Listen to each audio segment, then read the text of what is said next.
പരിസ്ഥിതി പ്രവർത്തകനും പ്രക്ഷോഭ നേതാവുമായ സോനം വാങ്ചുക്കിന്റെ അറസ്റ്റിന് പിന്നാലെ ലഡാക്ക് കനത്ത ജാഗ്രതയിൽ. സോനം വാങ്ചുക്കിനെയും രാജസ്ഥാനിലെ ജോധ്പൂർ മേഖലയിലേക്കാണ് മാറ്റിയിരിക്കുന്നത്. പ്രശ്നപരിഹാരത്തിന് കേന്ദ്ര ആഭ്യന്തര മന്ത്രാലയത്തിന്റെ നേതൃത്വത്തിലുള്ള ചർച്ച മാറ്റിവെച്ചു. സോനം വാങ്ചുക്കിന്റെ അറസ്റ്റിന് പിന്നാലെ ലഡാക്കിൽ അതീവ സുരക്ഷയാണ് ഒരുക്കിയിരിക്കുന്നത്. സംഘർഷ സാഹചര്യം കണക്കിലെടുത്ത് ലഡാക്കിൽ കൂടുതൽ സുരക്ഷാ ഉദ്യോഗസ്ഥരെ വിന്യസിച്ചു. ലേയിൽ നിരോധനാജ്ഞ നീട്ടി. ആളുകൾ കൂട്ടം ചേരുന്നതിനും മാർച്ചോ റാലിയോ നടത്തുന്നതിനും അനുവാദമില്ല. ഇന്റർനെറ്റ് നിരോധനം തുടരുന്നു. 24 മണിക്കൂറും നിരീക്ഷണമുള്ള ജോധ്പൂരിലെ അതീവ സുരക്ഷാ സെല്ലിലാണ് Sonam വാങ്ചുക്കിനെ പാർപ്പിച്ചിരിക്കുന്നത്.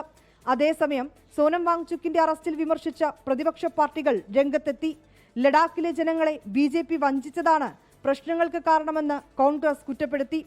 പ്രശ്നപരിഹാരത്തിന് Leh apex body, Kargil democratic alliance പ്രതിനിധികളും കേന്ദ്ര ആഭ്യന്തര മന്ത്രാലയവുമായി തിങ്കളാഴ്ച ചർച്ചകൾ നടത്തും. ഇന്ന് നടത്താൻ തീരുമാനിച്ചിരുന്ന ചർച്ചയാണ് മാറ്റിയത്. സോനം വാങ്ചുക്കിന്റെ അറസ്റ്റിന് പിന്നാലെയാണ് കൂടിക്കാഴ്ച മാറ്റിയത്. 24 ഡൽഹി. ലോകത്തെവിടെയായാലും ഏത് സമയത്തും 24 വാർത്തകളും ഓഗ്മെന്റഡ് റിയാലിറ്റി പാക്കേജുകളും എക്സ്പ്ലെയിനറുകളും വിശദമായി കാണാൻ ഞങ്ങളുടെ യൂട്യൂബ് ചാനൽ നിങ്ങൾക്ക് സബ്സ്ക്രൈബ് ചെയ്യാം.